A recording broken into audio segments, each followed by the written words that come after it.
Hey guys, tonight we're gonna do something a little different. We're going back, way back. You open your eyes, and there's no ceiling above you, just sky. Warm wind brushes your snout. Your snout? Yep, you're a baby Tyrannosaurus. Welcome to the late Cretaceous about 68 million years ago. The earth smells of pine and damp soil. Ferns tower over you like skyscrapers.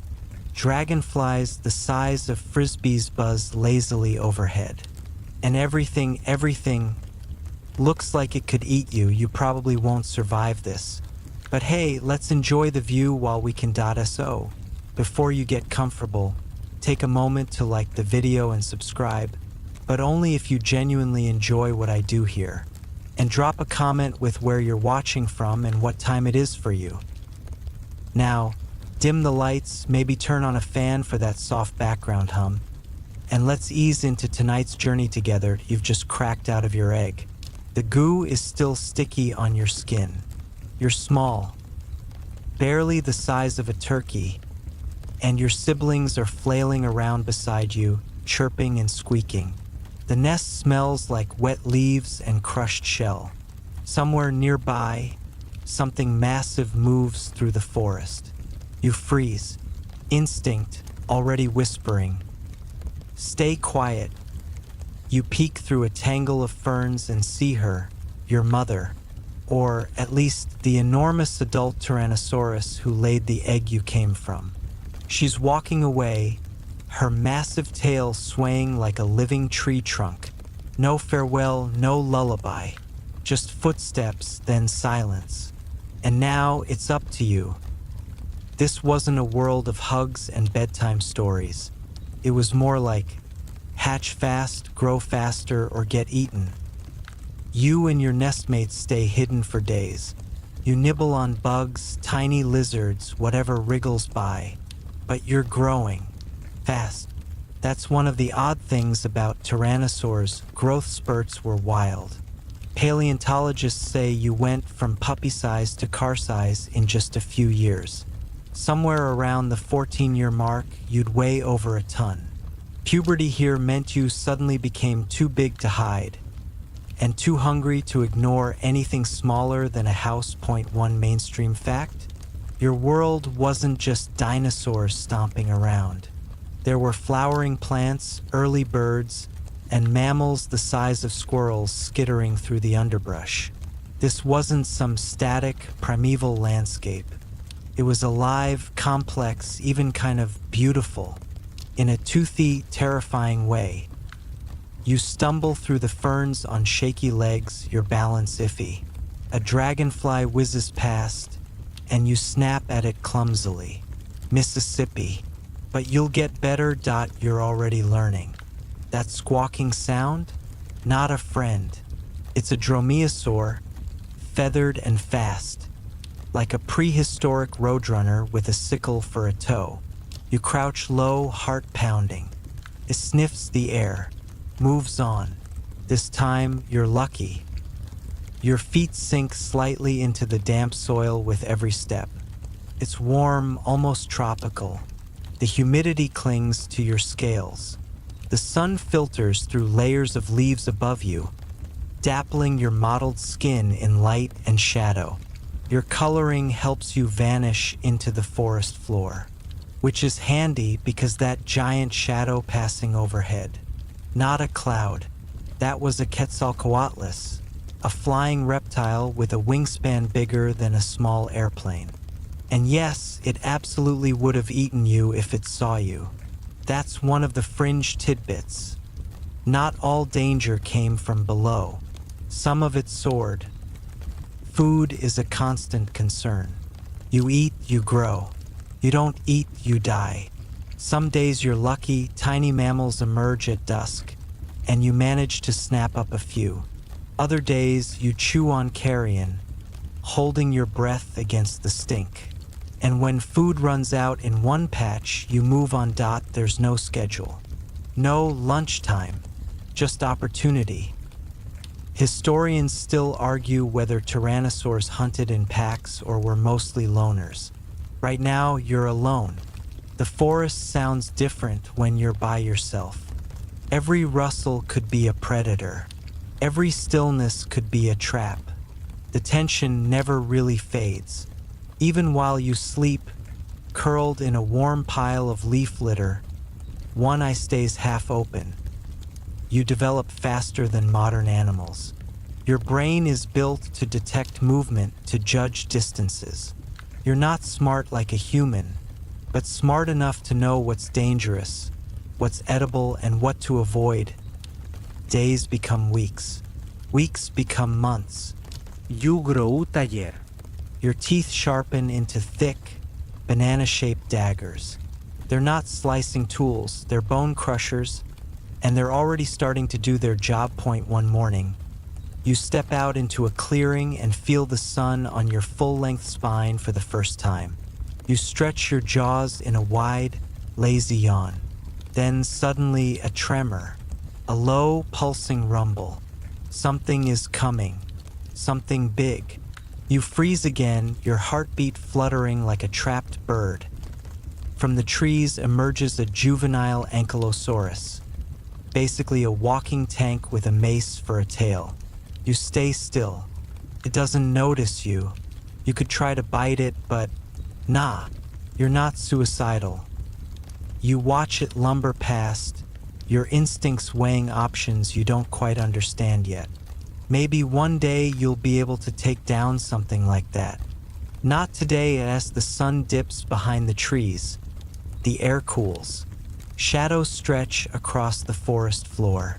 You shuffle back to your hidden hollow, belly empty but bones intact. You curl up, tail tucked close, breathing slow. This world isn't made for comfort. It's made for survival. And somehow, against all odds, you're doing it. You sleep. Tomorrow you'll be a little bigger, a little bolder, and the forest won't know what's coming. Morning arrives without ceremony. There's no rooster crowing, just the rustling of leaves and the occasional shriek in the distance. Something smaller than you meeting something hungrier than it. You blink open your eyes, crusted with sleep, and stretch your limbs. Your tail twitches behind you, longer now, stronger. It's been weeks since you hatched, and your size has more than doubled. The world doesn't feel quite as towering as it did, but it's still full of things that can kill you. So you tread carefully, but with growing confidence. You're always hungry. Always. It's not the sort of hunger you feel when you miss lunch. It's more like a low, growling ache that never really goes away. A reminder that your body is expanding by the hour. One paleontologist described young tyrannosaurs as teenage murder chickens on skateboards.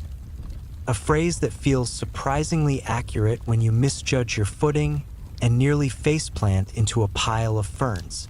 Grace isn't really part of your development plan yet. Your teeth are coming in thick and fast. As a juvenile, they're more slender than the blunt wrecking bars you'll grow into. Right now, they're built for slicing, not smashing. You don't know this, of course, but your bite will eventually be able to exert more force than a modern crocodile. More than any animal in Earth's history, really. For now, though, they mostly help you tear apart whatever unfortunate critter you manage to catch. Which brings us to your latest challenge. Hunting. You're not very good at it. Yet. You spot a small flock of Thescelosaurus, agile little herbivores with long legs and twitchy tails. They're about your size and extremely skittish. You crouch behind a mossy log, nostrils flaring. You inch forward. They chirp and peck at the ground. Closer, closer still. Snap! A twig underfoot betrays you. The entire flock bolts like synchronized dancers in a nature documentary, leaving you face first in the ferns. You let out a frustrated growl, shaking off the dirt. So much for breakfast. You're still learning. This is how it works: trial, error, more error, occasional success. And honestly, you've had worse mornings.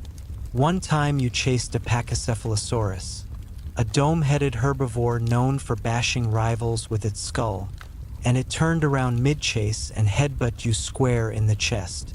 That was a valuable lesson in reading body language. Just because something's plant-based doesn't mean it won't clobber you. Still, your instincts sharpen each day. You start to learn the difference between an opportunity and a trap. You learn how to stalk in silence, how to let your nose lead instead of your eyes. That's something scientists have noted. Your species had an incredible sense of smell. Some argue it rivaled that of modern vultures, allowing you to detect carrion from miles away. A slightly morbid talent, but in this world, very useful. And speaking of carrion, you come across a half-eaten Edmontosaurus carcass rotting in the sun. The smell hits you like a punch to the face. It's foul, sweet and sour and sticky in your throat. But it's food. You circle it, wary. There's no predator in sight, but the ground is disturbed. Tracks. Big ones. A larger tyrannosaur has been here. Probably not far. You hesitate. This could mean trouble, or it could mean a free meal. You creep closer. Flies buzz in thick clouds around the bloated flesh. You gag but dig in. The meat is tough and stringy, but your teeth slice through it easily. You eat fast, tearing off strips and gulping them down. Then, a rustle. You whip around. A juvenile Daspletosaurus. Smaller than an adult, but still larger than you. It growls low and advances, claiming the kill. You snarl back, feathers bristling. Yes, you've got some scraggly protofeathers down your back now, more for display than flight or warmth. This could go badly. But then you retreat, not because you're scared, okay, a little, but because you're smart. You already got a few bites in, and you're not about to get torn up over leftovers. It's one of the quirky facts about tyrannosaurs. Scavenging was just as common as hunting. Despite their reputation as fearsome predators, many likely dined on the dead when the opportunity arose. Less glamour, more practicality. You slink off into the underbrush and find a quiet spot beneath a cycad's shade. You rest. Your belly's not full, but it's not empty either. That's good enough. Later in the day, the clouds roll in. Thick, dark, and heavy with rain. The forest changes character. Leaves glisten, steam rises, and the air grows heavier.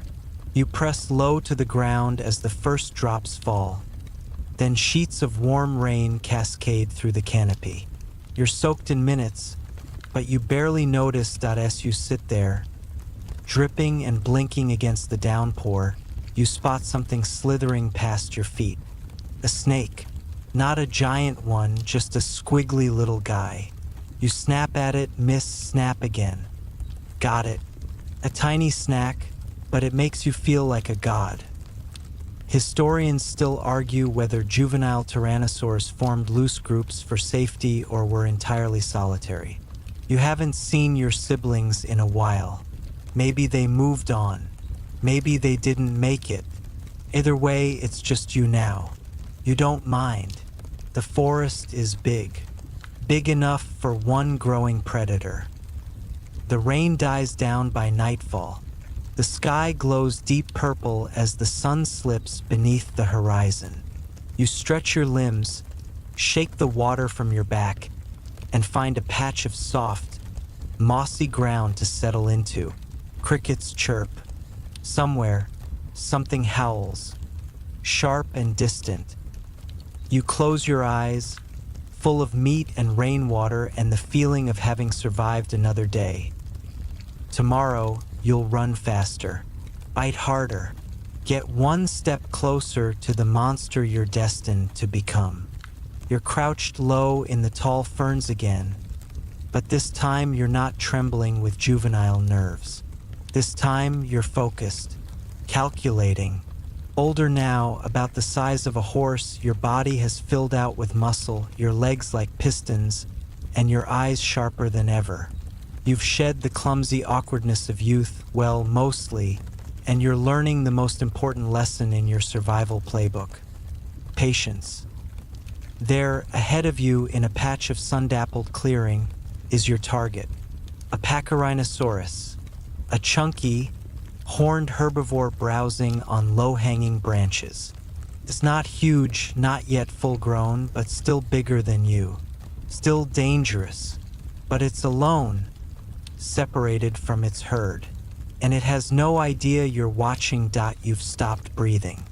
Every inch of your body is still, except for the twitch of your tail, barely brushing the undergrowth.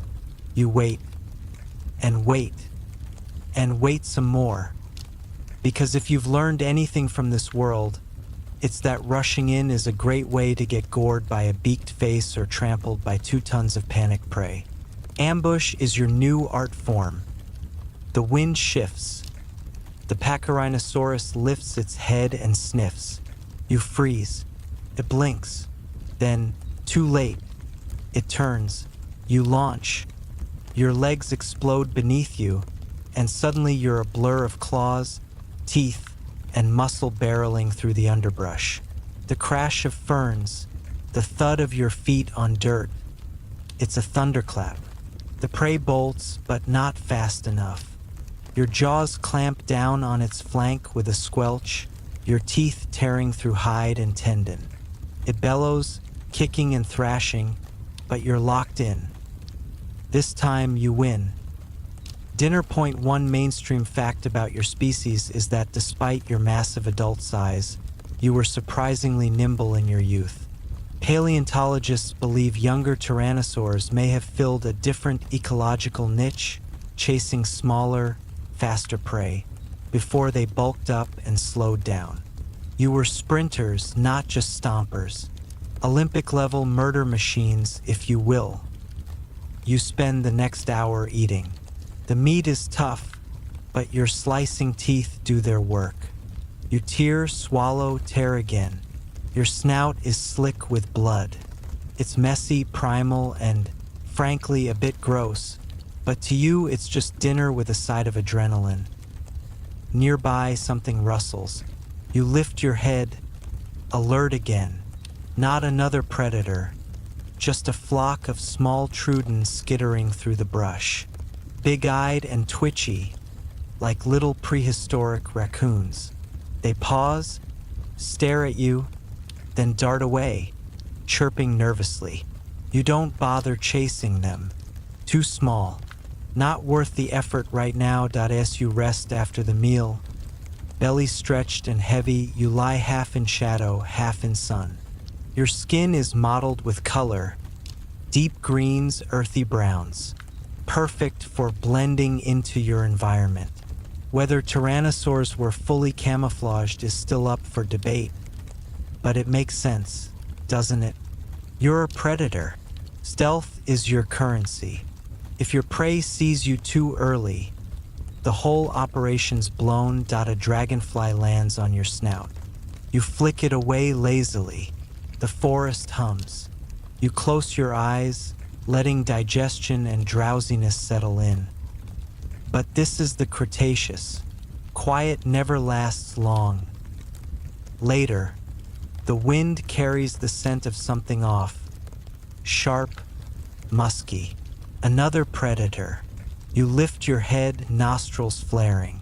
A Dromaeosaurus, maybe, or something bigger. You don't stick around to find out. Even now, even as you're growing stronger, you're not top of the food chain. Not so you move on, deeper into the woods. You cross a shallow stream, cold water tickling your toes. Fish dart away in silver flashes. You pause to drink, water dripping from your jaws. Then back to the trail as the sun dips behind the trees. Shadows stretch and merge. The forest begins to sing its nocturnal lullaby, chirps, croaks, rustles, and the occasional low rumble. Somewhere in the distance, a volcano belches smoke into the sky.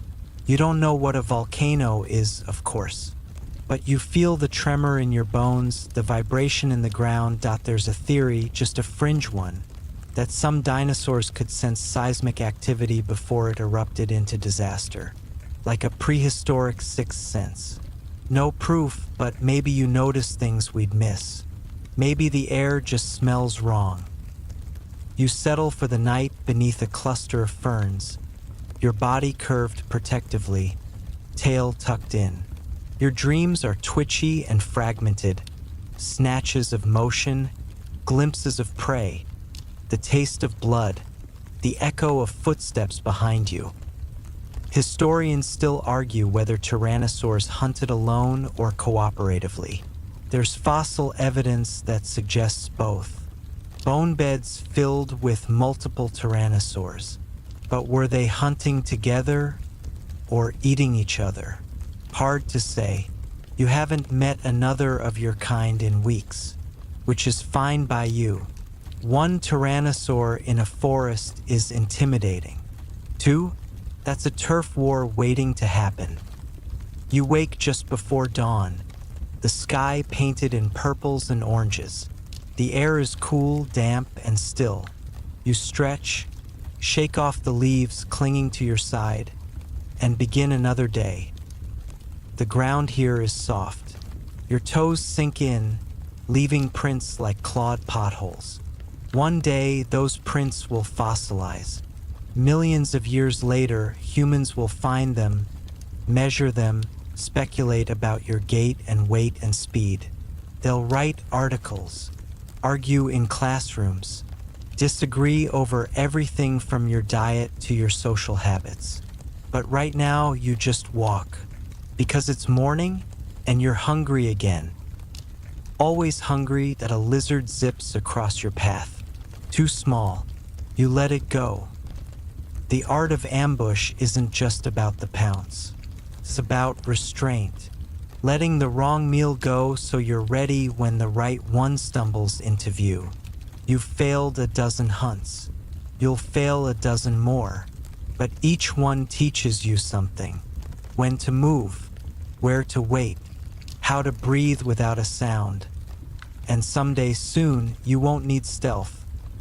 Someday you'll be big enough that just showing up will be enough to make the forest fall silent. But not yet.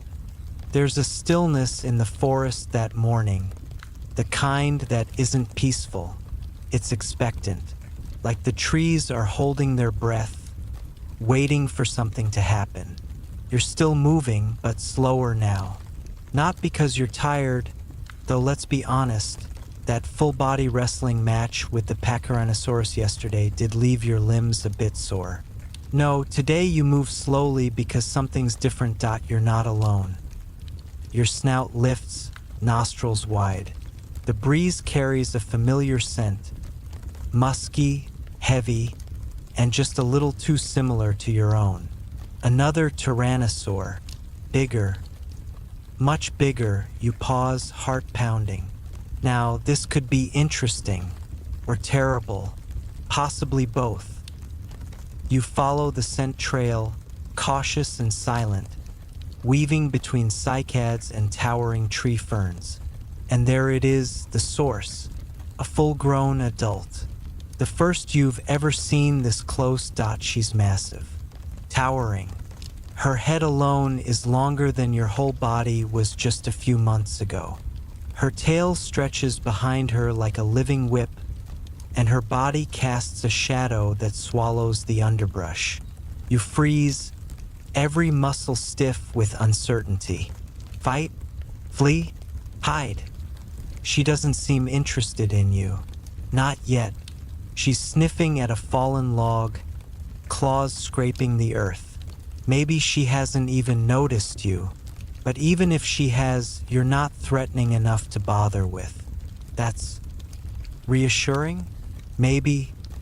You inch back into the shadows. Live to lurk another day that there's this quirky theory, fringe but fun, that younger tyrannosaurs may have followed adults around to scavenge off their kills. Like really bold, really dangerous remoras. It's possible you just stumbled into a golden ticket. All the blood and none of the backbreaking labor. But then again, the adult might just as easily eat you as ignore you. There's no rulebook here, only instinct. You trail behind her from a distance, staying downwind. She moves with a purpose, sniffing, stalking. Her path leads to a riverbank where a herd of hadrosaurs, those duck-billed vegetarians, graze in ankle-deep water. She pauses. So do you. And then she explodes into motion. It's terrifying. Beautiful. Violent. She crashes through the underbrush with a roar that shakes the trees, jaws open wide. The herd panics, flailing in all directions. One slips on the wet rocks and falls. That's all she needs. She clamps her jaws down on its neck and twists. There's a loud crunch.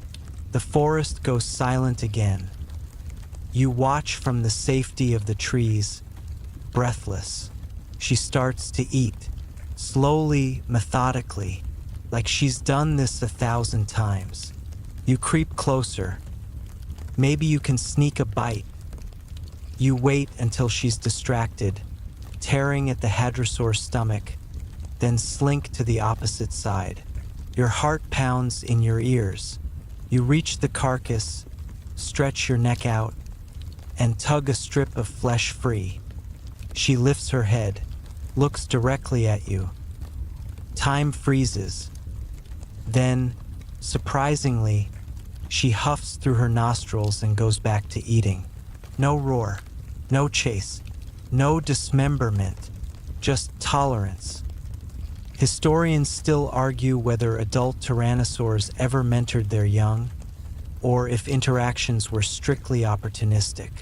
Some fossil evidence suggests that smaller juveniles and adults occasionally coexisted.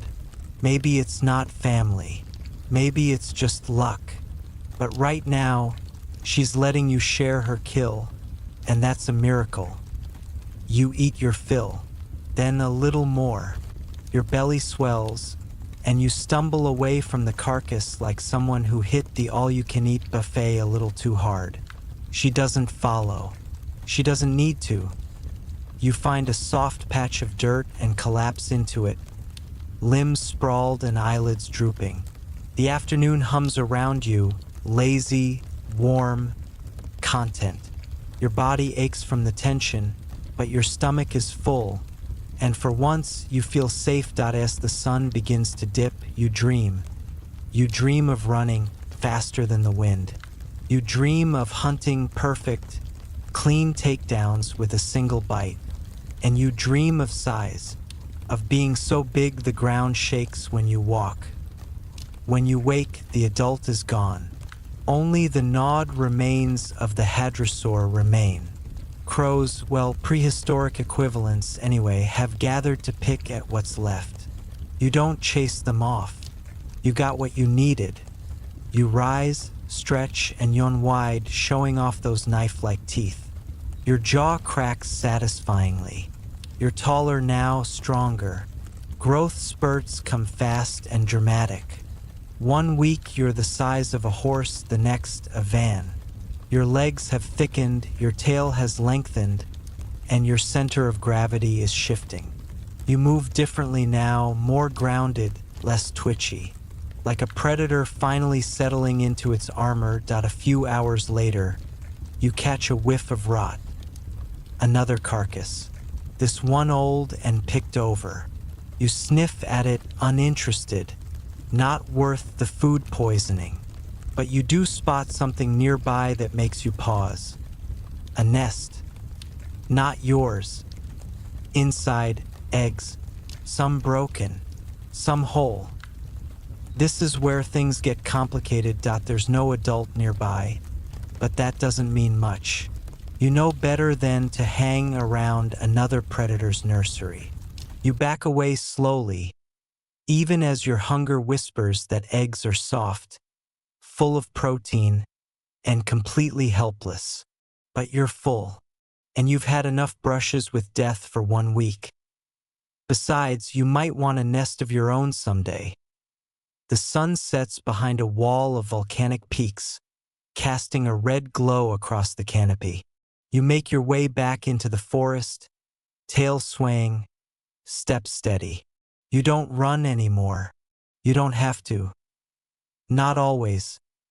Still, when a flock of Quetzalcoatlus, those airplane-sized pterosaurs, glide overhead, you duck instinctively. They're not after you, but their shadow sweeping over the trees still makes your nerves light up. Some ancient part of your brain remembers when you were tiny, when everything with wings meant trouble. Now, not so much. Now, you are the trouble. And somewhere in the distance, another juvenile roar echoes through the night. Not a threat, not yet, but a reminder. You're not the only one growing into this space. This world is ancient, brutal, and staggeringly beautiful. And you're finally big enough to see it from higher ground. By now, you're practically a tank on legs. Each step presses deep into the forest floor, leaving craters the size of dinner plates. Ferns flatten under your claws. Whole branches sway and tremble above your back. The forest no longer ignores you. It reacts to you. Birds, well, proto-birds, scatter when you pass. Smaller predators give you a wide berth. Even the wind seems to pause when you approach a clearing. You've reached the age where fear stops being your default setting. It becomes your sidekick instead, quiet, but still sitting in the back seat, just in case. At this stage in your life, you've also developed something new: arrogance. You've survived disease, rival predators, starvation, and at least one near-death experience involving a muddy slope and a startled ankylosaurus. Note: never sneak up on a walking mace. You've grown taller than a giraffe and twice as heavy as a hippo. You are, to borrow the scientific term, an absolute unit. Point 1 mainstream fact. Fully grown, a Tyrannosaurus could weigh up to 9 tons and stretch over 40 feet long. And now you're not far off. Your head alone could swallow a person in one gulp. Not that you know what a person is. Those strange, upright mammals won't exist for another 66 million years. But if they did, you'd probably find them crunchy. There's an open area you visit regularly now. A wide clearing where herds of horned dinosaurs gather in the evenings. It's a kind of prehistoric watering hole, ringed by mud and moss, where tension always hangs thick. You often watch from the edge, hidden in half-shadow, deciding whether to make a move. Today, you're not here to hunt. You're just watching. You're not the only one across the clearing. Another tyrannosaur is doing the same. Big, scarred, one eye cloudy with age or injury. You recognize the stance, the slow sideways sway of the head, assessing like you. His presence turns the whole forest dial down a notch. The hadrosaurs stiffen, the triceratops inch closer together. The air itself seems to buzz with anticipation.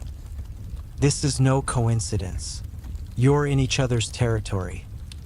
Now comes the awkward bit. There's this fringe idea that tyrannosaurs might have had complex social signals.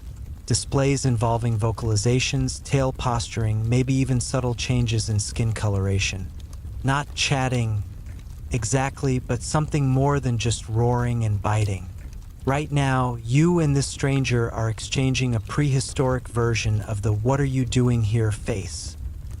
You decide to hold your ground. He takes a step forward. So do you. For a few long seconds, nothing happens. The prey animals scatter. The two apex predators stare each other down. You're close enough now to smell his breath, which is about as bad as you'd imagine. Rot, meat, mud, and ego. Then, without warning, he lets out a deep, guttural rumble. Not a full roar, but a warning. A "you're pushing it" sort of grumble. You respond in kind, just slightly louder. Historians still argue whether tyrannosaurs were territorial loners or tolerated each other more often than not. The fossil record doesn't give us a clear picture. But this standoff, this is a negotiation. Neither of you really wants to fight. The cost is too high. A broken limb means starvation. A bad bite could get infected. Even a small injury might slow your next hunt. You're both doing the math, and neither of you likes the numbers. Finally, the other male turns. Just a few steps, but it's a clear, "I'm not interested" move. Victory? Maybe. You don't gloat. You simply watch him disappear into the trees, then go back to lurking at the edge of the clearing. Alone again, and not minding it as the night rolls in. The sky turns violet. Stars emerge, so many more than you'd ever see in a modern, light-polluted sky. The Milky Way spills across the heavens in a brilliant stripe. You look up occasionally, not because you understand what stars are, but because they move, and anything that moves might matter. You settle near a massive fallen tree, your tail curling around the roots. The jungle breathes around you. Cicadas droning, leaves rustling, distant shrieks echoing from the hills. You're tired, full, and alive.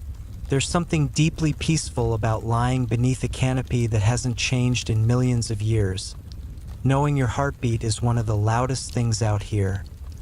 You drift off to sleep and dream of thunder. Not sky thunder. Ground thunder. A rumble, deep and wide, shaking the soil and trees, vibrating through your ribcage. You wake with a start. It's not a dream. The earth is trembling. You scramble to your feet. Birds explode from the trees. Branches sway though there's no wind. And then, faintly, miles away, you hear it. The boom of something massive falling. Then silence. The forest is still again, but not calm. It's waiting. And here's a strange little paleontological footnote.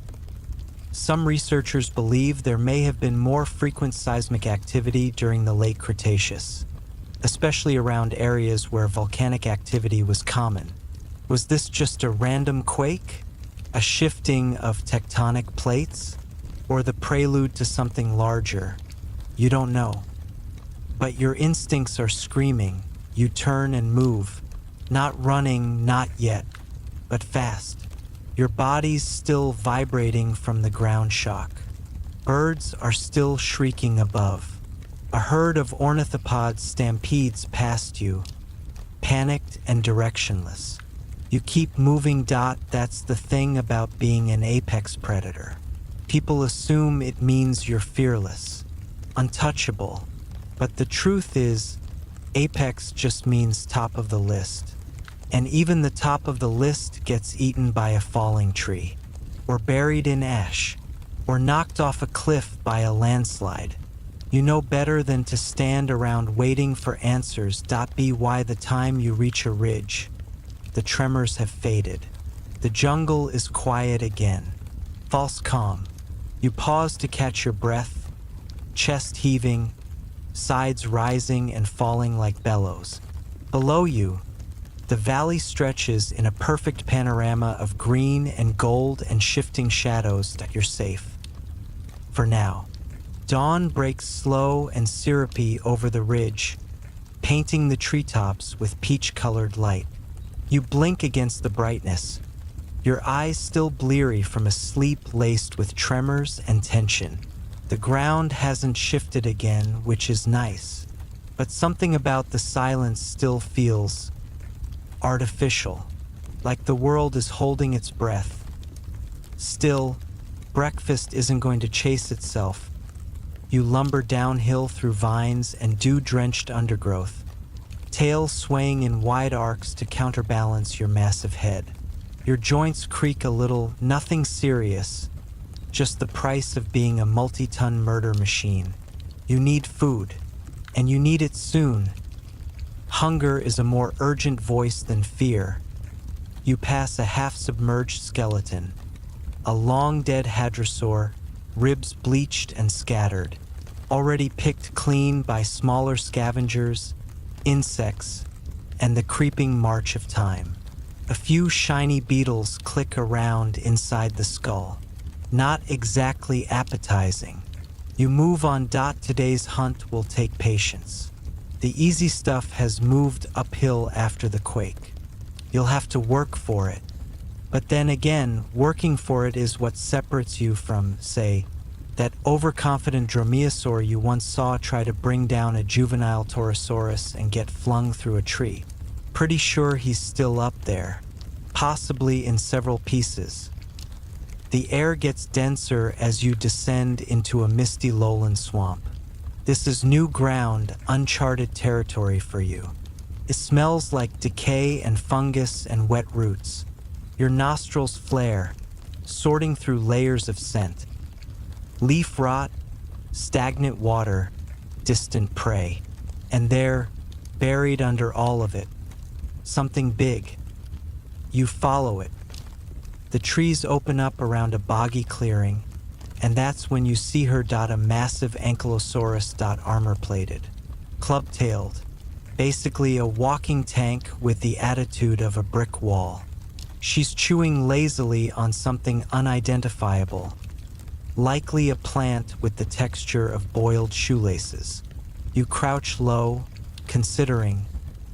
Tyrannosaurs likely didn't go after ankylosaurs often. Mainstream theory says they were risky targets, too well defended, too unpredictable. And let's be real, that tail could turn your femur into powdered sugar in one well-timed swing. But here's a quirky detail. Paleontologists once found a T. rex tooth embedded in an ankylosaur's tail club. So, someone tried it. Maybe you will too. You circle slowly, staying downwind, moving like fog through the brush. She keeps chewing, oblivious. You inch closer, muscles coiled, eyes locked, and then a dry branch snaps underfoot. She stops chewing, her eyes flick toward you. You freeze, then she moves, not away, but toward you, not fast. Not aggressive, just deliberate. You hesitate. This isn't how hunts are supposed to go. She's not running. She's not posturing. She's just walking in your direction like you're the problem and she's late for a meeting about it. This throws you. Suddenly, she swings her club tail, not to hit you, but to crack a sapling in half behind her. A warning shot. Message received. You back off. Historians still argue whether tyrannosaurs could recognize a lost cause or if hunger always overruled caution. Your experience says yes, they absolutely could do the math. And the math says ankylosaur equals possible jaw fracture. You move on. Later, after hours of trudging and sniffing and not finding anything that isn't either armored, horned, or disappointingly fast, you find yourself standing over a half-eaten carcass. It's fresh, no more than an hour old. Blood still glossy on the rocks. Judging by the bite marks, something big. And not you killed this, you sniff the air. Another tyrannosaur. Definitely. Possibly a rival. Possibly a mate. Possibly both. You glance around, listening for footsteps, growls, anything. But the forest is quiet, almost unnaturally so. You step forward and start to feed, cautiously, watching the shadows. And that's when you hear it, a low growl behind you. You turn, slow and measured, that she's there. Tall, broad-shouldered, scar across one cheek. She's younger than the old male from before, but still fully grown. Her eyes narrow at you. Not exactly hostile, more like, "Really? That's mine." You grunt. She grunts back. Tyrannosaurs likely had a whole vocabulary of vocalizations. Booms, bellows, even infrasonic rumbles you'd feel more than hear. You two are now having what we'll generously call a negotiation.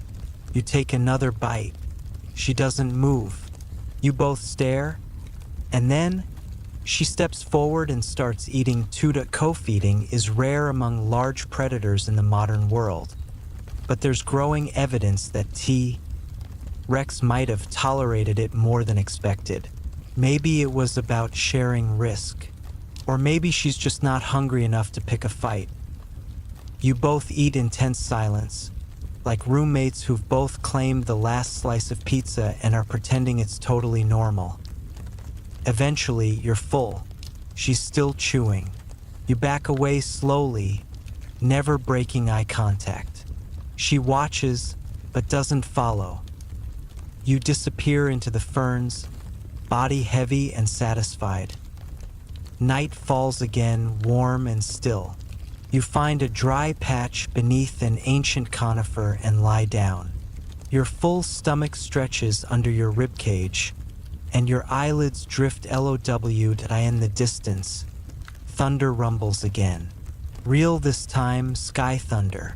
A storm's coming, and here's a fun side note. Some paleoclimatologists believe that late Cretaceous storms were more frequent and more intense than anything modern ecosystems experience. Dense greenhouse gases, warmer oceans, it all added up to apocalyptic rain and wind. You curl your tail tighter. Sleep comes in pulses, rocked by distant lightning and the drumming of rain. You dream of swamps, of roaring wind, of rivers that change direction, of sky fire. The forest sleeps uneasily with you. Rain at IT starts as a drizzle, a whisper through the leaves, but it builds fast. Soon, it's pounding the canopy like a million tiny drums. You blink water from your eyes, lifting your head. The storm didn't just arrive. It crashed into the world with the subtlety of a meteor. You trudge through the drenched undergrowth, already soaked to the bone. Not that your bones care, your hide is thick, water-slicked, built for worse. But the squelch underfoot tells you the lowlands are flooding. Streams turn into rivers. Rivers turn into lakes. And if you're not careful, you'll be part of the terrain by breakfast. That deep rumble in the distance isn't thunder anymore, that it's water. Lots of it, coming from higher ground. You climb. Your claws tear into soft, saturated soil as you make your way up a slope. Trees groan in the wind. The smell of ozone crackles in the air. You pass half a dozen smaller creatures all doing the same, fleeing uphill. A confused Pachycephalosaurus charges right past you without even noticing your 3-inch teeth. He's got panic tunnel vision. You get it. The rain keeps coming. It has a rhythm now, like some ancient drumline from a god who just discovered percussion. You reach the top of a ridge and look back. The swamp is gone in its place. A lake the size of a city, swirling with debris. Fallen trees float like twigs. Something large, dead or drowning, spins slowly in the center. You can't tell if it's a hadrosaur or a ceratosaurus. Either way, it's not getting out. You're lucky. Just barely. One mainstream historical fact: the Western Interior Seaway, a shallow inland sea that once split North America, caused frequent flooding in this part of the Cretaceous. This wasn't a one-off. This was Tuesday. You hunker against the wind, your massive frame trembling slightly under the storm's fury. Rain lashes your eyes. You squint into the gray. Something moves. A group of Triceratops, horns low, plodding single file up the ridge. They're not worried about you. Not tonight. Everyone has the same plan. Go higher, stay dry, hope nothing falls on your head. You back away to give them space. You're not interested in a fight. Not with the ground this slick. Not when one wrong step could turn into a full-on Tyrannosaur mudslide. You find partial shelter beneath a rock outcrop. It's barely enough to block the wind, but it'll do. You press your body into the mud, head low, eyes half shut. And here comes the quirky tidbit. Some scientists believe tyrannosaurs might have had protofeathers, short, bristly structures along their necks and tails. Not enough for flight, not enough for warmth at this size, but maybe just enough to make you look slightly more dramatic in storm lighting. If that isn't cinematic, what is? The night stretches long and loud. You don't sleep. You wait. By morning, the storm has passed. The world looks steam-cooked. Everything's wet, even the air. Your nostrils flare as you inhale the rich scent of churned earth and plant rot. The sun pierces through in angled beams, gilding the valley below like someone took a sponge and dabbed gold across the jungle. And what's that down there? Movement. You shift your massive head, tracking the ripple of trees. Something's down in the newly formed floodplain. You see a shape long, lumpy, awkward. It's a Saurolophus, limping, alone. Injured, you are suddenly violently awake. Muscles bunch, claws dig into soil, and you begin the descent. Hunting on muddy slopes is the prehistoric version of ice skating with a bazooka strapped to your back. You slide once, catch yourself. You use your tail like a counterweight, arms tucked tight against your sides. One wrong move and you're a cautionary fossil. Closer now. The Saurolophus hears you, turns its head, eyes wide, tries to run. Tries. The limp ruins everything. You charge. It's not a clean kill. Your feet slip again. You land hard, jaw first, teeth sinking into its shoulder instead of its neck. It shrieks, flails. You twist, bite again, lower this time, crushing ribs. The forest explodes in sound. Cracking bones, thrashing brush, your own snarling breath. And then, it's over. You step back, panting. Blood coats your chin. Your stomach growls, how? And you dig in, this is life now. Feed, flee, fight, freeze, repeat. Historians still argue whether tyrannosaurs were primarily scavengers or active hunters. You'd laugh if you knew what a historian was, because here in the muck and sweat and survival, the difference doesn't matter. You do both, whatever gets calories into your belly. After the kill, you rest. The sun dries your back. Birds wheel above, bold now, hoping for scraps. A lizard scurries over your foot, then wisely changes direction. You're too tired to care. Your body relaxes into the mud again, warm and slick.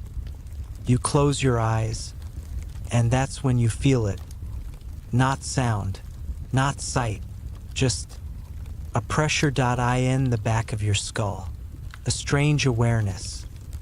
You lift your head and see something new. In the sky, far off but moving fast. No wings, no glide, just fire. A long tail of flame streaks across the blue, like someone lit a god-sized match and forgot to blow it out. It arcs silently for a moment before vanishing behind distant hills. A pause, then nothing. You blink. You don't understand, but your body does. Some part of you, deeper than thought, knows everything is about to change. You stand still for a long time, eyes locked on the horizon where the fiery streak disappeared. The forest around you seems to fall into a hush, as if every creature knows it saw something wrong. Something bigger than hunger, bigger than flood, bigger than you.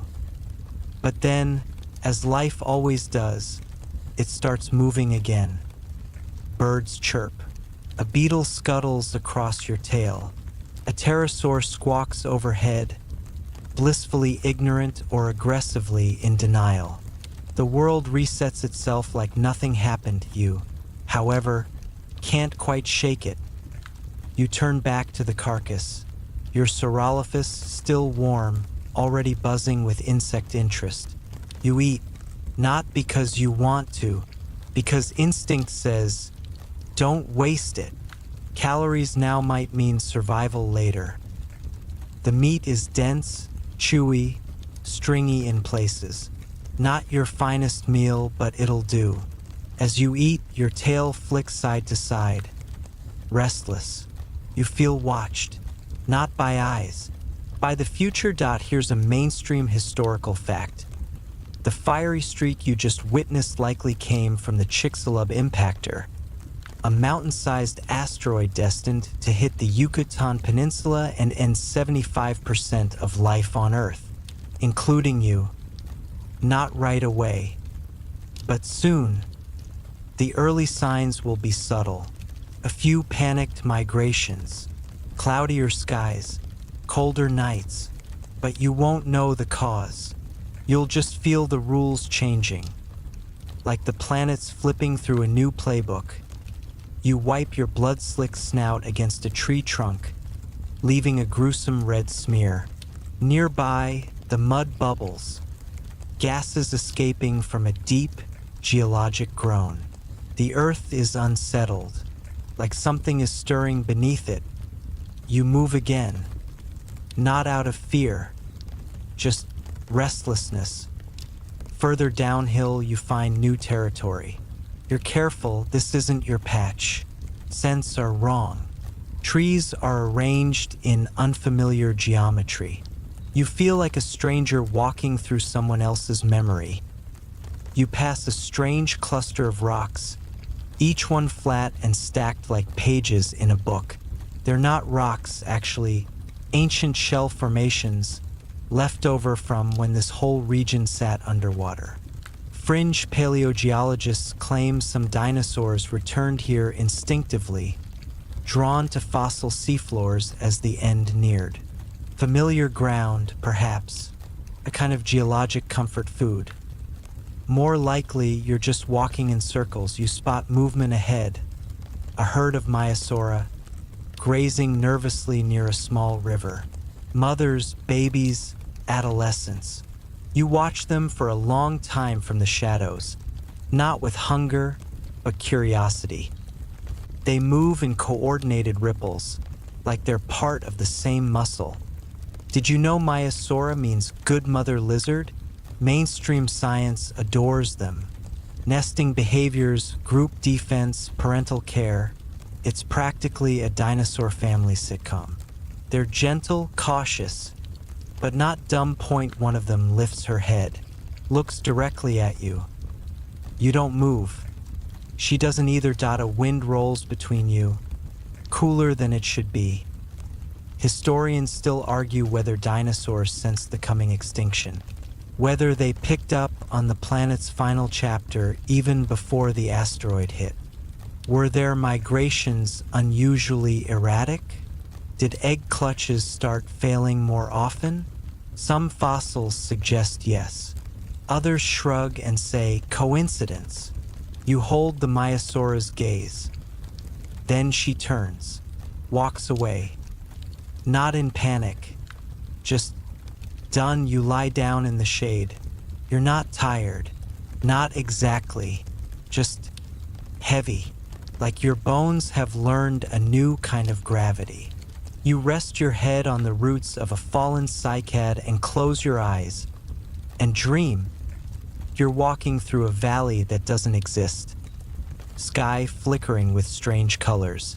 trees frozen mid-motion, the air thick like syrup.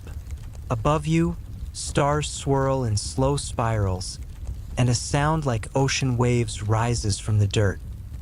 You hear your own roar, but it's not yours. It's deeper, ancient, as if every predator that ever lived is speaking through you. You wake up sharply. Something has changed. The light, it's wrong. The sun is high, but the sky is dim, like someone laid a soot-stained sheet across the atmosphere. You squint. The clouds are spreading in wide, unnatural veils, gray, brown, tinged faintly green. You rise. It's time to move again. Your path takes you toward the coast. Not because you planned it, because something in your feet keeps turning you that way. The air smells of salt and decay. Not a bad decay, just marine. The ground flattens. Palms dot the land like drunken umbrellas. In the distance, you hear waves. The first time in days you've heard a rhythm not made by wind, thunder, or your own breath. You reach the shoreline at dusk. The ocean is vast and pink and somehow sad. The sun sits low and warped behind clouds, casting double shadows. The sand is littered with shells and driftwood and broken coral. You stand at the edge of the continent, wind in your face, as if the sea might offer a different ending. Behind you, the forest stirs. The sky darkens further. You look up. The clouds are moving unnaturally fast now, spiraling slightly. The temperature has dropped 5 degrees in the last hour. Something is happening. Something is here. And still, you wait. Because sometimes, even a tyrannosaur can feel small. You don't sleep that night. You watch the sky. It doesn't blink. The clouds above are no longer just clouds. They're a bruised ceiling, low, swollen, heavy with ash that wasn't here yesterday. You squint into them and catch faint flashes, lightning, maybe, or something worse. You can't know, but it feels final. The wind picks up across the beach, stirring the surf and sending strands of seaweed crawling like fingers across the sand. You back away from the water's edge. Instinct. The air tastes of copper. And now, a fact. Geological records show that, in the days immediately following the asteroid impact, the Earth's skies darkened dramatically. Ash, soot, vaporized rock, all flung into the stratosphere. A global blackout. Sunlight dimmed. Photosynthesis staggered. The food chain cracked at the base and crumbled upward. But that's later. You're still here, still breathing. You shuffle back into the jungle. Behind you, the sea hisses. You hear gulls. No, not gulls. Relatives of gulls, maybe. Primitive seabirds with narrow wings and hoarse calls. They circle inland, abandoning the water. That's not normal. You press forward through tangled brush. Everything feels quiet. Not the gentle, sleepy kind. The bad kind. The kind you hear before a predator pounces or a cliff gives way. And then it happens. Mid-step. You freeze. The earth twitches. It's not a shake. Not yet. It's a shiver. As if the entire continent just got goosebumps. Leaves flutter. Trees creak softly. Somewhere far off, a flock erupts into the air in chaotic spirals.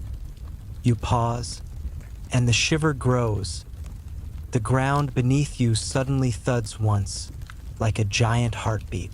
A moment later, another, and then it starts to roll, an undulating, nauseating motion like trying to walk on a trampoline made of stone.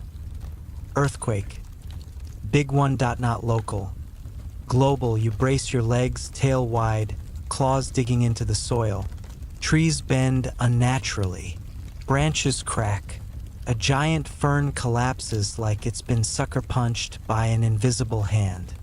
And under it all, that low, inhuman moan from the very ground itself. Historians still argue whether the seismic activity from the Chicxulub impact was felt around the world in real time. Some say yes, shock waves traveling at incredible speeds, disturbing plates and volcanoes on the opposite side of the globe. Others say it would have taken hours or even days. But if you were standing here now, you wouldn't care about the science. You'd just be trying to stay upright. After what feels like forever, the ground steadies. Trees stop swaying. Your heart slows, though heart might be generous. It's more like a thudding drum inside a wet, armored box. You move again, this time slower, less confident. The jungle path has changed. Ruts opened, rocks shifted, roots exposed. Everything looks a little sideways. And then a smell.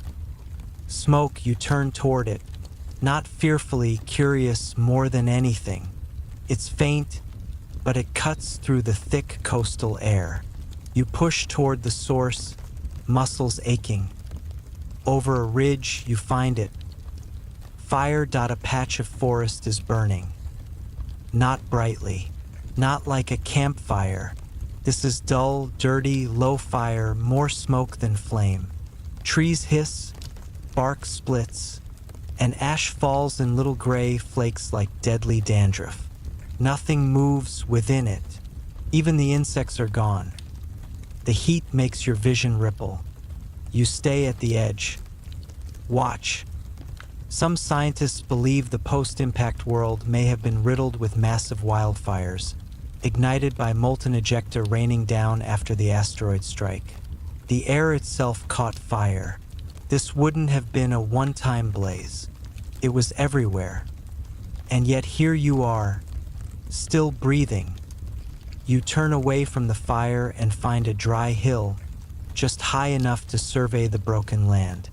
From here, you see the scale of change. The jungle isn't a jungle anymore. It's a graveyard of fronds and fallen giants. And the sky, that angry ceiling looms lower now, pregnant with soot. Sunlight tries to stab through and fails. It's cold.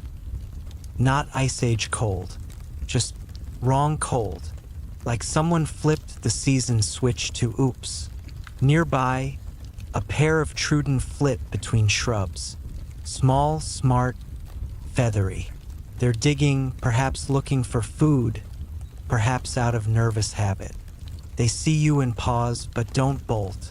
They know you're not chasing anything right now, just surviving.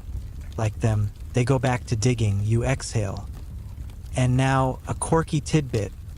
Some paleontologists suggest that Truden might have been among the smartest non-avian dinosaurs, big brain-to-body ratio, fast reflexes, complex behaviors. A few even propose that, had the extinction not happened, Truden descendants might have developed sentience over millions of years. Imagine that, a world run by bird lizards. Honestly, not the worst idea. Your stomach growls.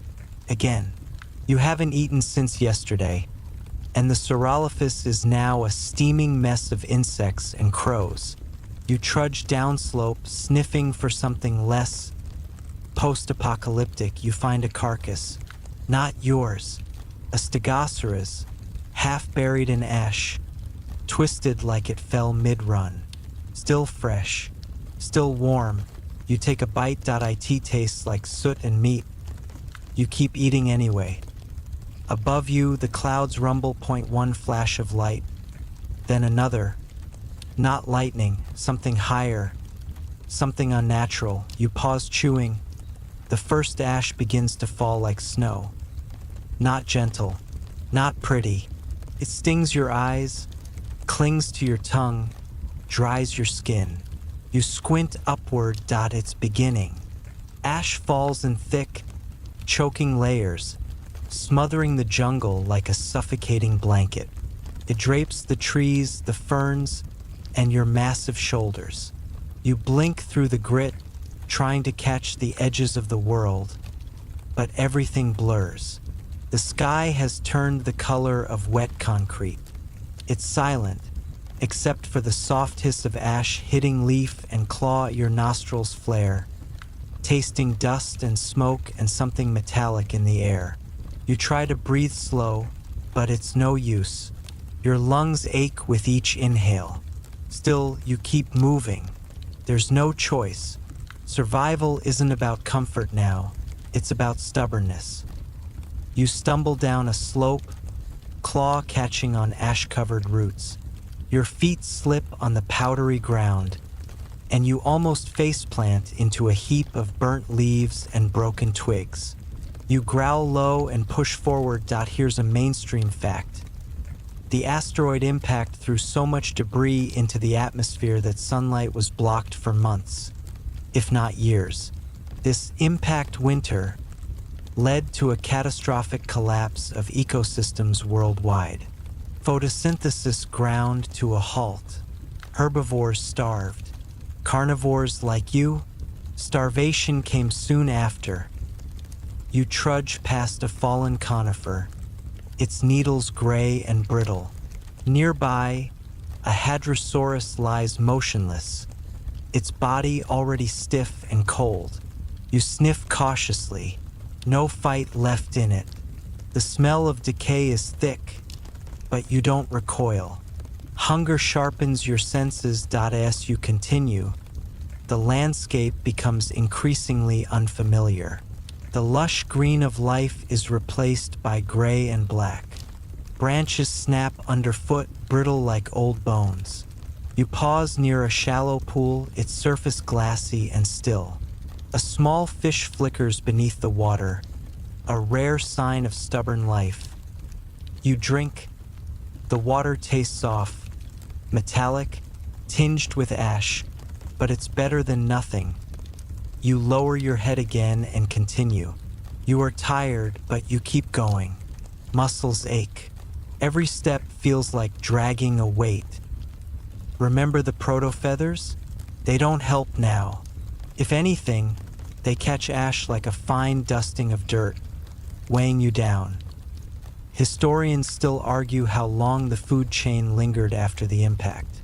Some fossils suggest that certain ecosystems survived in isolated pockets, refugia of life clinging on against the odds.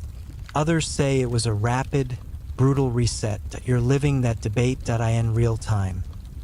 You catch sight of movement ahead, a group of small, quick Dromaeosaurus darting through the underbrush.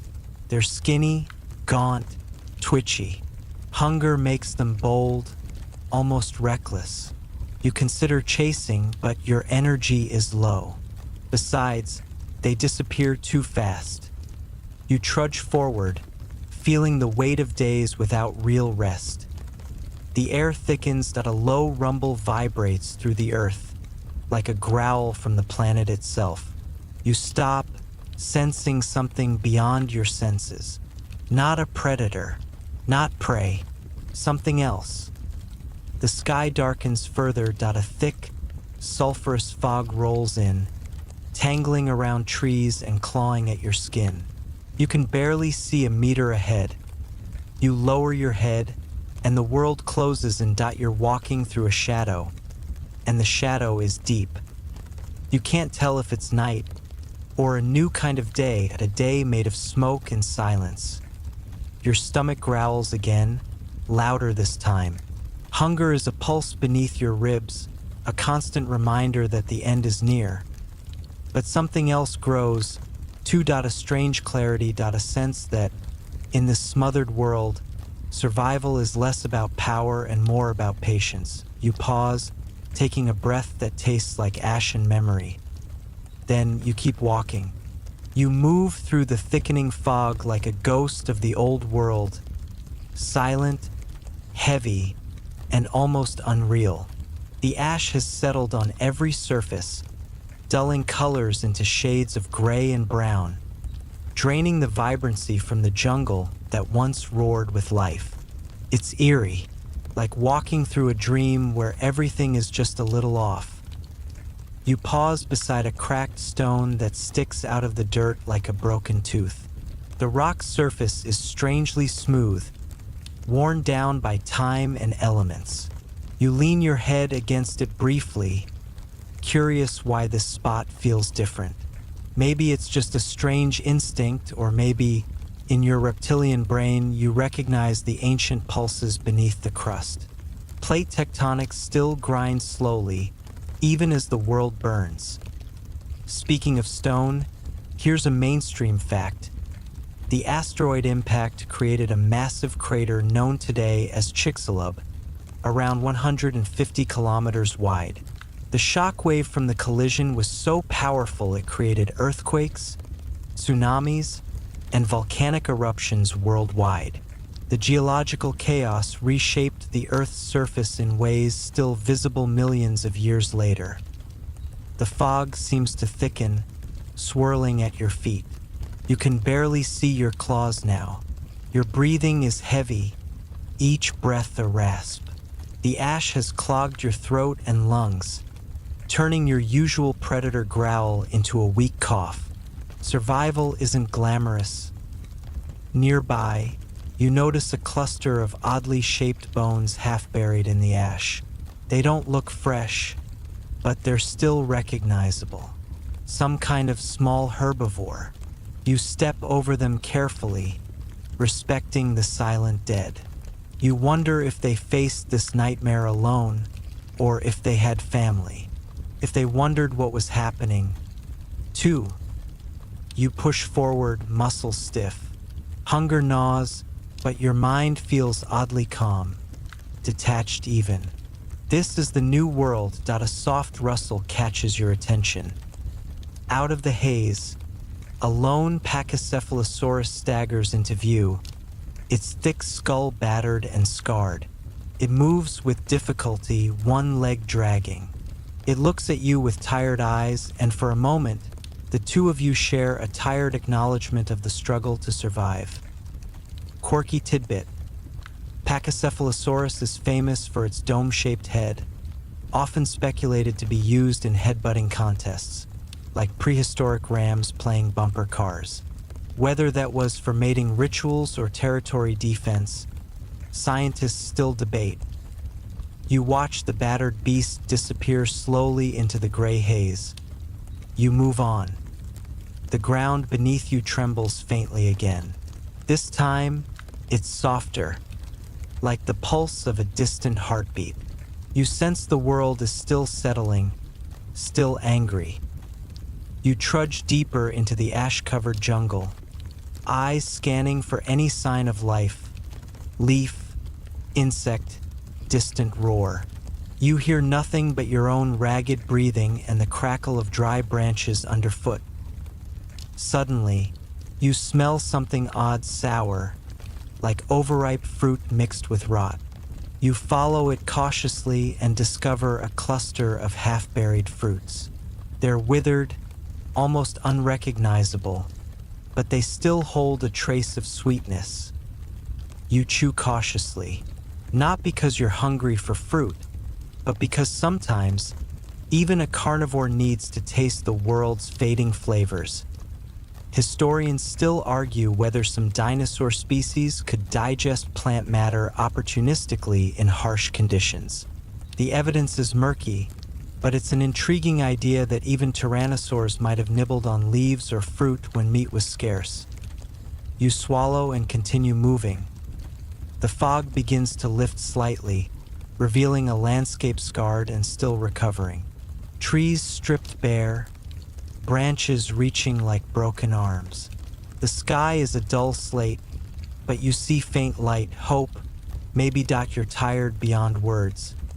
But you're still here, still breathing, still moving. You know the end is coming, but you are not done yet. The sun, if you can still call it that, casts a dull, sickly glow through the thinning ash cloud. The world around you feels hollowed out, like a shell missing its life's breath. You drag yourself forward, muscles screaming in protest, but hunger and some stubborn flicker of instinct keep you going. You find yourself near a river, its waters dark and sluggish. You lower your head to drink, and the taste is bitter, tainted by runoff and ash. Yet it quenches your thirst, and for that you are grateful. A fact to chew on. Rivers after the impact were often choked with sediment and toxins, the aftermath of flooding and volcanic activity triggered by the asteroid's collision. Water quality plummeted, making survival even harder for creatures relying on freshwater. You glance upstream and catch movement. Fish, slow and scattered. Not the thriving school you might have expected, but enough to survive on. Maybe. You keep walking alongside the water, the ground beneath your feet turning muddy and soft. The earth is cracked in places, like a dried riverbed, but water still trickles through, persistent as you. The smell changes here, richer, almost sweet, decay and new life intertwined. You catch a glimpse of a small, scaly creature darting through reeds. Microraptor or one of its kin. Feathered, tiny, and desperate, quirky detail. Microraptor had 4 wings, including feathered legs that allowed it to glide between trees, like a prehistoric flying squirrel. They were quick, clever, and surviving by any means necessary.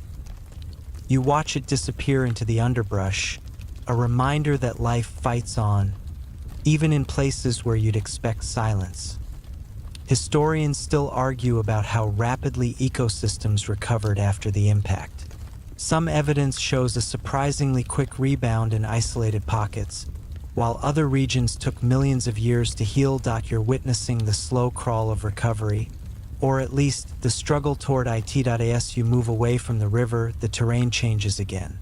You stumble onto an open plain, ash-dusted grass waving weakly in a cold breeze. The trees are gone here, replaced by low shrubs and strange, spiky plants you've never seen before. It's quiet, too quiet. You stop and listen. No birds, no distant roars, just the whisper of wind through dying plants. You remember the old world. The thick jungles, the roaring rivers, the endless hunt. Now, it's a fragile ghost. You settle down behind a fallen log, your body heavy, exhaustion weighing down every bone. You breathe in the cold air, tasting ashen earth, and you wonder how much longer you can keep this up. Your mind drifts to the future, a place you can't see but somehow feel. The coming age of mammals, of birds, and eventually humans who will study bones like yours and imagine stories about you. You snort softly, a dry, rasping sound. If only they knew. You close your eyes for a moment, letting your heavy head rest on the log. Not because you expect to sleep, but because even a tyrannosaur deserves a moment's peace. The days blur together now, each one a slow march through the ghost of a world that once thrived. Your massive feet press into soft, damp soil instead of ash and dust. The air smells fresher, filled with hints of growing things, earthy, green, and hopeful. You sense the pulse of life returning. Small insects buzz faintly, their fragile bodies weaving through the undergrowth. Somewhere close, a bird-like creature calls out. A distant echo of the past and a hint of the future, a mainstream fact. The Cenozoic era, which follows the extinction event, is often called the Age of Mammals because mammals diversified dramatically during this time. But it also saw the rise of birds, many of whom evolved directly from small theropod dinosaurs like your ancestors. You catch a glimpse of one such feathered creature, small, quick, darting between tree trunks with effortless grace. It's almost like looking in a mirror, but a mirror that shows a different story. Quirky tidbit. Some scientists think that the iridescent colors in modern bird feathers may have evolved from dinosaur feathers used for display rather than flight. Imagine that, a tyrannosaur ancestor flashing a disco-worthy shimmer millions of years ago. You snort softly, imagining a prehistoric disco party. A tired, hungry tyrannosaur trying to bust a move. Not exactly your style, but entertaining. Historians still argue about how behaviors like feather coloration and display evolved. Was it primarily for attracting mates, intimidating rivals, or something else entirely? The fossil record keeps some secrets as you trudge through the growing forest. The terrain changes again. Moss carpets the ground, soft and springy underfoot. Trees tower above you, their leaves forming a patchy canopy. Sunlight filters through in golden shafts. You pause, closing your eyes for a moment. The warmth is almost soothing, a stark contrast to the cold, gray world you've endured. You think back to the crushing weight of ash, the choking fog, the silence of a dying planet. And now, life's resilience is strange. Stubborn, messy, beautiful. Your massive body feels heavy but alive, muscles aching from years of struggle and survival. You wonder if anyone will remember you, if your bones will tell a story of endurance, hunger, and the slow, grinding fight to stay alive as the world changed around you. You take a slow breath, the forest sounds wrapping around you, birdsong, rustling leaves, the distant drip of water. The sun dips low, casting long shadows. You find a quiet spot and lower yourself gently, the earth cool beneath, your belly. For a moment, the world is still, and you let yourself rest. You lie there in the soft moss, muscles finally easing from the long burden of survival. The world around you hums quietly, the gentle sounds of a forest healing from its scars. Somewhere far off, a brook babbles, its water clear and cold. The air feels lighter, almost like a promise that tomorrow might be easier. You feel your breath slow, your eyes growing heavy. The endless hunger, the choking ash, the endless gray days, all beginning to fade like a distant nightmare. You remember the fierce roars, the thunderous footsteps, the sharp snap of jaws closing. You remember the heat of the sun on your scales, the sharp scent of prey, the wild pulse of life before the world changed. Now, the story is different, softer, slower. A fact to anchor you as you drift. The extinction event wiped out around 75% of all species on Earth, but it also made room for new forms of life to rise. The dinosaurs' reign ended, but life itself did not. It adapted, evolved, and carried on. Quirky tidbit to ease your mind. Fossil evidence shows some dinosaur species grew rapidly, like teenagers on a sugar rush, while others took their sweet time, much like modern reptiles. You, for example, were probably somewhere in between big, fast, and maybe a little impatient.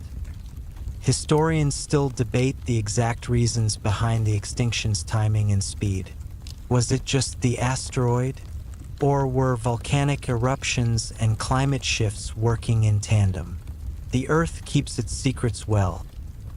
You breathe in the cool air, feeling the moss beneath you, the faint rustle of leaves, the slow pulse of life all around. It's a strange comfort, this quiet after the storm. Your eyes close fully now, and the last thing you feel is the soft brush of a breeze through your feathers, the gentle whisper of a world moving forward. Now, as you settle deeper into the calm of night, feel your breath slow and your muscles relax. Imagine the world around you softening, the harsh edges of struggle melting away into gentle shadows. The air cools and settles like a tender lullaby, carrying with it the distant echoes of a time long gone. Yet never forgotten, there is peace here. A quiet hum beneath the stillness, a promise that even in endings, beginnings quietly stir. Your heavy chest rises and falls, steady and slow, cradled by the earth's soft embrace. The stories of fire, ash, and survival fade into a gentle quiet, leaving only the soft pulse of life's persistence. Let your thoughts drift, weightless and free, carried on the breeze like the feathers that once brushed your skin. The night wraps around you like a blanket, warm and comforting, holding you safe until dawn. Rest now, knowing the world will continue to turn, carrying with it the stories of giants and the whispers of new life. Sweet dreams.